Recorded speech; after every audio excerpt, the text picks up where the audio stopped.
JPSC के मुद्दे पर सदन में जमकर संग्राम हुआ। विपक्ष ने एग्जाम स्थगित करने की मांग को लेकर जमकर हंगामा किया।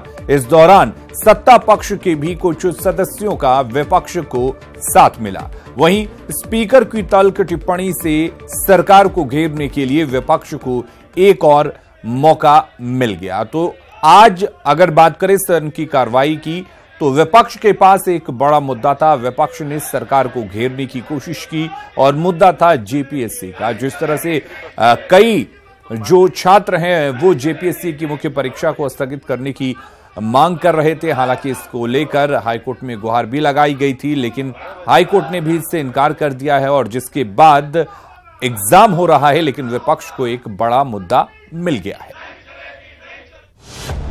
जेपीएससी पर सदन में संग्राम।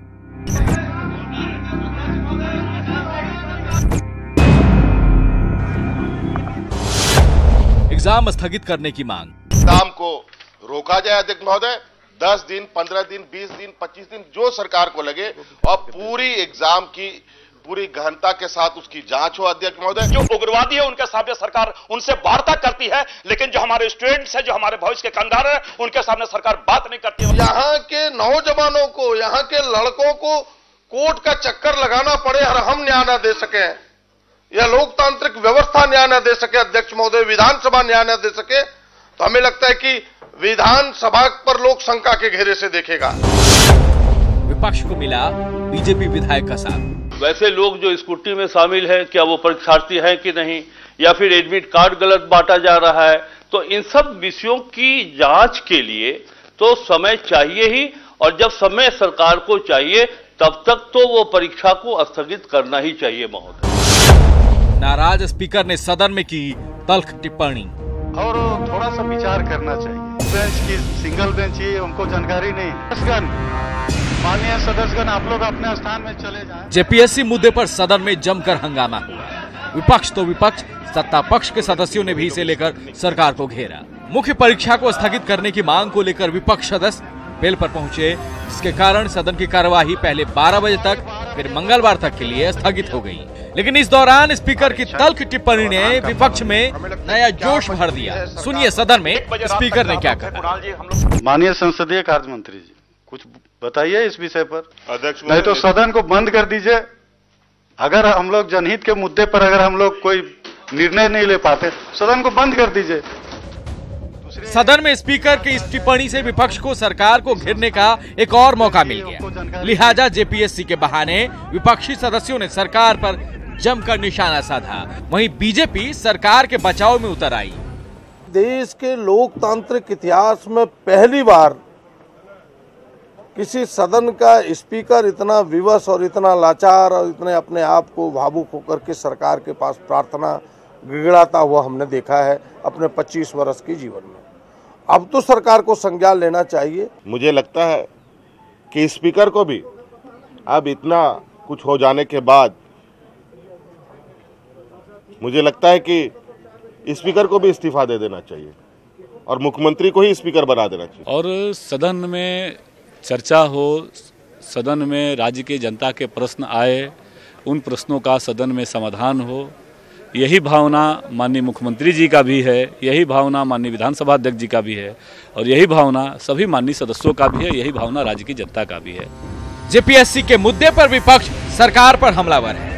वहीं सत्ता पक्ष के सदस्यों ने भी सरकार की किरकिरी कराने में कोई कसर नहीं छोड़ी। सदन में राधा कृष्ण किशोर ने विपक्ष के सुर में सुर मिलाया, जिस पर सदन के बाहर भी बिरंची नारायण और राधा कृष्ण किशोर में जुबानी जंग जारी रही।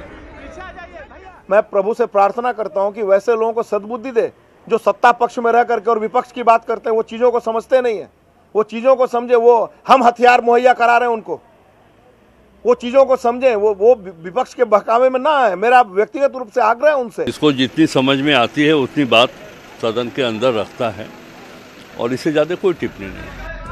सदन की कार्यवाही शुरू होने के पहले विपक्ष ने जेपीएससी के मुद्दे को लेकर प्रदर्शन किया। वहीं कार्यवाही शुरू होने के बाद सदन के भीतर हंगामा किया, जिसके कारण बजट पर चर्चा नहीं हो सकी। यानी कुल मिलाकर बजट सत्र का 5वां दिन जेपीएससी के मुद्दे पर हंगामे की भेंट चढ़ गया। आंदोलन हो रहा है। और राजेश कुमार, न्यूज़ 18 रांची। तो सदन में हंगामा, कोर्ट में सुनवाई और सड़क पर आंदोलन, यानी कई तरह के प्रेशर से जूझते हुए छात्रों ने पहले दिन मुख्य परीक्षा दी। हालांकि हाईकोर्ट ने परीक्षा रोकने से इनकार कर छात्रों को थोड़ी राहत जरूर दी, लेकिन सदन में हंगामे ने उनका टेंशन फिर बढ़ा दिया। जेपीएससी मुद्दे पर सदन में संग्राम हुआ तो नजरें कोर्ट पर टिकी रही, क्योंकि जेपीएससी मुद्दे पर झारखंड हाईकोर्ट में सुनवाई थी। लेकिन इन दोनों पर नजरें बनाए अभ्यर्थी अपना इम्तिहान भी देते नजर आए। हालांकि एग्जाम में बैठने से पहले छात्रों में कई तरह के संशय बरकरार थे। आंदोलन के चलते बहुत ज्यादा तैयारी अच्छी नहीं है हम लोगों की, लेकिन फिर भी एग्जामिनेशन ले रहा है तो आ गए एग्जाम देने के लिए। और बहुत अच्छी तैयारी नहीं है, बस एग्जामिनेशन देना है, खाना पूर्ति करना है। परीक्षा दे रहे छात्रों के लिए सबसे पहले झारखंड हाईकोर्ट से राहत की खबर आई। कोर्ट ने मुख्य परीक्षा पर रोक लगाने से इनकार कर दिया, लेकिन साथ ही कोर्ट के आदेश के बिना फाइनल रिजल्ट प्रकाशन पर रोक लगा दी। ये जो क्राइटेरिया जो चेंज हो रहा है, ये चेंज हो सकता है कि नहीं, हम लोग का क्या लीगल राइट है, इस मुद्दा पर बहस हुआ। कोर्ट ने सेटिस्फाई हुआ, इसी में केस को एडमिट करके 25 तारीख को डिटेल हियरिंग करने के लिए तिथि तय किया। चूंकि 8 बजे से परीक्षा शुरू हो चुकी है, 34,000 लड़का परीक्षा में उत्तीर्ण हो गए हैं और केस की हियरिंग सोचिए 10:30 बजे के बाद शुरू हुआ। इसीलिए परीक्षा में इस विषय में जब आधा परीक्षा से उठा नहीं दी जा सकता है, परीक्षा कंटिन्यू करने बोला, लेकिन रिजल्ट पब्लिश करने में रोक लगा दी। हाईकोर्ट से झटका मिलने के बावजूद सड़क पर उतरे अभ्यर्थियों ने आंदोलन जारी रखने का ऐलान किया है, लेकिन परीक्षा में शामिल छात्र प्रशासन के इंतजामों से संतुष्ट नजर आए। एग्जाम का प्रेशर, ऊपर से परीक्षा पर संशय और परीक्षा देने के बाद भी रिजल्ट पर संशय, यानी पहले दिन काफी प्रेशर से जूझते हुए छात्रों ने जेपीएससी की मुख्य परीक्षा दी। आगे क्या करेंगे आप? हम लोग ये लगातार, हम लोग का स्टूडेंट, सारे स्टूडेंट एक हैं और इनका हमारा मुद्दा एकदम लगातार आगे बढ़ाते रहें। कोर्ट के फैसले से परीक्षा में शामिल छात्रों को थोड़ी राहत जरूर मिली होगी, लेकिन सदन के हंगामे ने परेशानी बढ़ा दी है। नीरज नयन के साथ भुवन किशोर झा, न्यूज़ 18 रांची। और झारखंड विधानसभा में जेपीएससी मुख्य परीक्षा पर चर्चा के दौरान स्पीकर दिनेश उरांव के बयान को लेकर विधायकों ने अपनी अपनी प्रतिक्रिया दी है। सरकार में मंत्री सरयू राय ने कहा कि स्पीकर की ये अभिव्यक्ति चिंताजनक है, सरकार को इस पर सोचना चाहिए। वहीं विपक्षी सदस्यों ने सरकार की कड़ी आलोचना की। अगर अध्यक्ष ने ऐसा कहा है तो सरकार के लिए शर्म की स्थिति है, और अध्यक्ष को ऐसे मामले में चाहिए कि वो पूरे सदन की राय लें और पूरे सदन की राय लेकर सरकार को निर्देश दें कि आपको ये बात मानना होगा। देखिए, हठधर्मिता कौन कर रहा है, ये आज अध्यक्ष महोदय ने बहुत स्पष्ट शब्दों में कहा है। मुझे नहीं लगता झारखंड के संसदीय इतिहास में इससे पहले कभी सदन के स्पीकर को सरकार की तरफ मुख करके इतने कड़े शब्दों में नियमन देने की नौबत आई हो। आज जिस तरह आसन के माध्यम से हमारे स्पीकर साहब ने अपने बात को रख रहे थे, वो अपने असमर्थता को जाहिर किया है। बोकारो के चास में अमृत पार्क के शिलान्यास के मौके पर जो विषैली तस्वीर सामने आई थी, उस मामले में दोनों पक्षों के 3 लोगों की गिरफ्तारी हुई है। चास महापौर भी इस मामले में गिरफ्तार किए गए हैं। अमृत पार्क का विषैला शिलान्यास।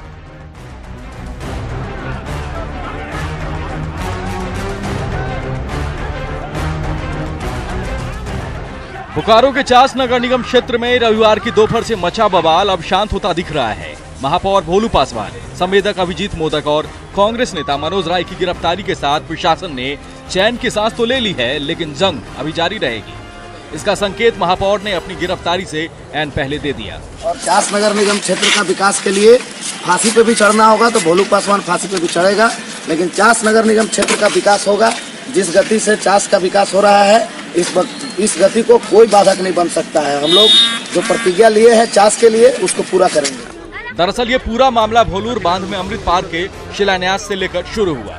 रविवार की दोपहर 3 बजे शिलान्यास का कार्यक्रम तय था, लेकिन शिलान्यास के कार्यक्रम से ऐन पहले स्थानीय पार्षद के पति अमर स्वर्णकार स्थानीय लोगों के साथ इसके विरोध में कार्यक्रम स्थल पर पहुंच गए।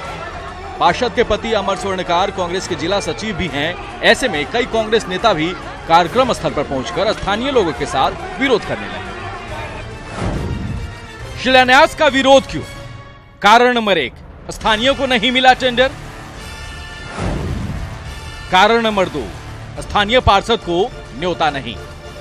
अमृत पार्क को लेकर स्थानीय पार्षद के पति अमर स्वर्णकार का कहना है कि इसके लिए स्थानीय लोगों ने लड़ाई लड़ी थी और स्थानीय लोगों के दबाव में नगर निगम को अमृत पार्क के लिए बजट जारी करना पड़ा, लेकिन महापौर ने शिलान्यास कार्यक्रम में स्थानीय पार्षद को न्योता न देकर क्षेत्र की जनता का अपमान किया है। शिलान्यास कार्यक्रम का विरोध करने पहुंचे स्थानीय लोगों ने पहले तो दूसरी जगह खुद से अमृत पार्क का शिलान्यास किया और फिर मुख्य कार्यक्रम स्थल पर पहुंचकर शिलापट को तोड़ डाला। शिलापट के टूटने के साथ ही महापौर के समर्थक भड़क गए और खुद महापौर पार्षद पति अमर स्वर्णकार के साथ तू मैं करने लगे। इसी बीच बात बढ़ती गई और मारपीट शुरू हो गई। कई लोगों को दौड़ा कर पीटा गया। इस मारपीट में अमर स्वर्णकार और संवेदक का सिर फट गया, वहीं कई लोग घायल हो गए। थाने में दोनों पक्षों की तरफ से मामला दर्ज होने के बाद हरकत में आई पुलिस ने जहां एक पक्ष से महापौर और संवेदक को गिरफ्तार किया, वहीं दूसरे पक्ष से कांग्रेस नेता मनोज राय की गिरफ्तारी हुई है। 3 लोगों की गिरफ्तारी हुई है। एक पक्ष से मेयर साहब और उनके कॉन्ट्रैक्टर अभिजीत मोदन, दूसरी तरफ से मनोज राय। विकास को लेकर श्रेय लेने की होड़ में जनप्रतिनिधियों की जो तस्वीर बोकारो के चाँद से सामने आई है वो शर्मनाक है, लेकिन राजनीति की मौजूदा हकीकत की सच्चाई शायद यही है। न्यूज़ 18 के लिए बोकारो के चाँद से ज्ञानंदू की रिपोर्ट। अगली खबर का रुख करते हैं। जमशेदपुर के बागबेड़ा थाना क्षेत्र में हुए नागाडी कांड में पुलिस ने अपने हाथ खड़े करते हुए 9 अभियुक्तों को फरार घोषित कर दिया है। तो क्या 4 हत्याओं के मुजरिम कानून की गिरफ्त से बाहर होंगे? भले ही जमशेदपुर पुलिस प्रशासन ने इस मामले में चुप्पी साध रखी हो, लेकिन हम ये सवाल जरूर उठाएंगे। देखते हैं ये रिपोर्ट।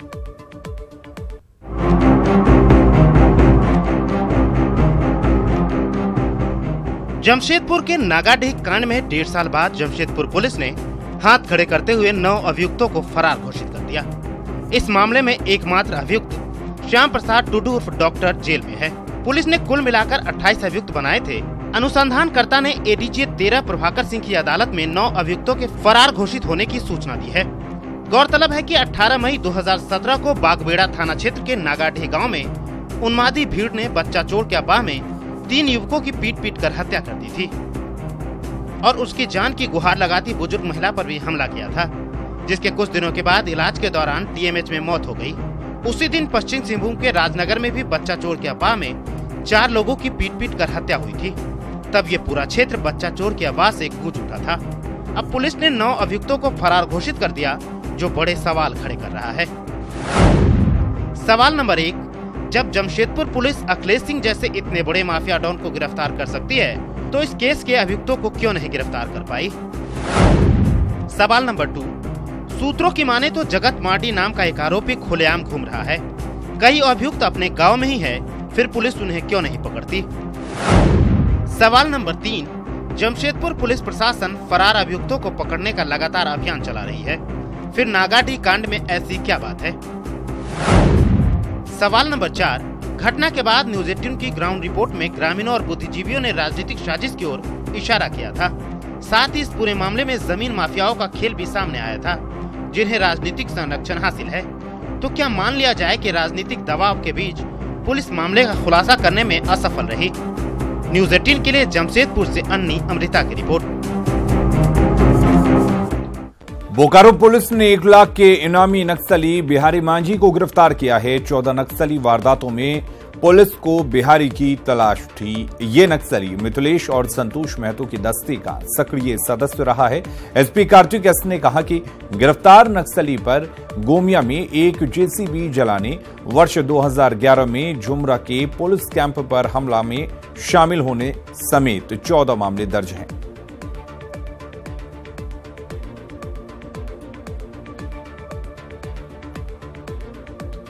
लोकसभा चुनाव की तैयारियों की समीक्षा के लिए भारत निर्वाचन आयोग की टीम कल रांची पहुंचने वाली है। मुख्य चुनाव आयुक्त सुनील अरोड़ा के नेतृत्व में चुनाव आयोग की 13 सदस्यीय टीम कल शाम रांची पहुंचेगी।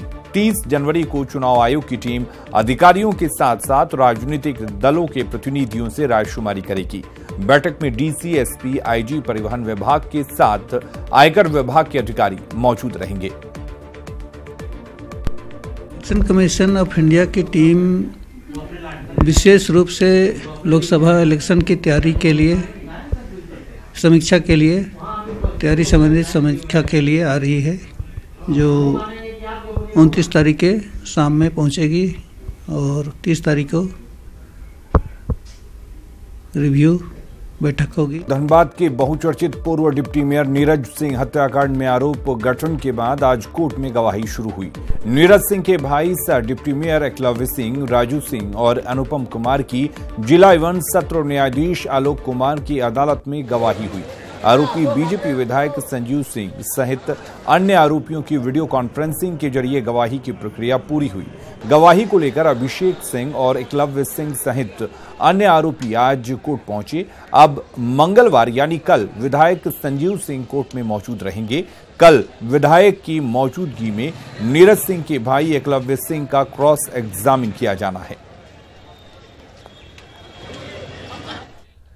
जमशेदपुर के जुगलसलाई पुलिस ने स्कैप व्यवसायी देबू की हत्या की योजना बना रहे एक आरोपी को गिरफ्तार किया है। पुलिस का कहना है कि गिरफ्तार शख्स पेशेवर अपराधी नहीं है, बल्कि वो भी एक स्कैप व्यवसायी है। काम के सिलसिले को लेकर दोनों के बीच विवाद हुआ था, जिसमें व्यवसायी देबू ने गिरफ्तार आरोपी उपेंद्र प्रसाद की पिटाई कर दी थी। पिटाई से तिलमिलाए उपेंद्र ने देबू की हत्या की साजिश रच डाली और उसकी हत्या करने की सुपारी अपराधी को दे डाली। पुलिस ने इस मामले में पहले ही 3 को गिरफ्तार कर लिया था। दुमका में 9 चयनित शिक्षकों ने जिला शिक्षा पदाधिकारी कार्यालय के सामने जमकर बवाल काटा। शिक्षकों को नियुक्ति पत्र के लिए बुलाया गया था और 11 बजे दिन को ही सभी शिक्षक कार्यालय पहुंच गए थे। शिक्षकों को कार्यालय की तरफ से जानकारी दी गई कि नियुक्ति पत्र तैयार किया जा रहा है, लिहाजा इंतजार करें। लेकिन शाम होते होते शिक्षकों का धैर्य जवाब दे गया और 9 चयनित शिक्षक परिसर में ही नारेबाजी करने लगे। मामला बढ़ता देख एसडीओ राकेश कुमार मौके पर पहुंचे और शिक्षकों को लिखित में आश्वासन दिया कि नियुक्ति पत्र 3 फरवरी को उन्हें मिल जाएगा। एसडीओ के आश्वासन के बाद मामला शांत हुआ।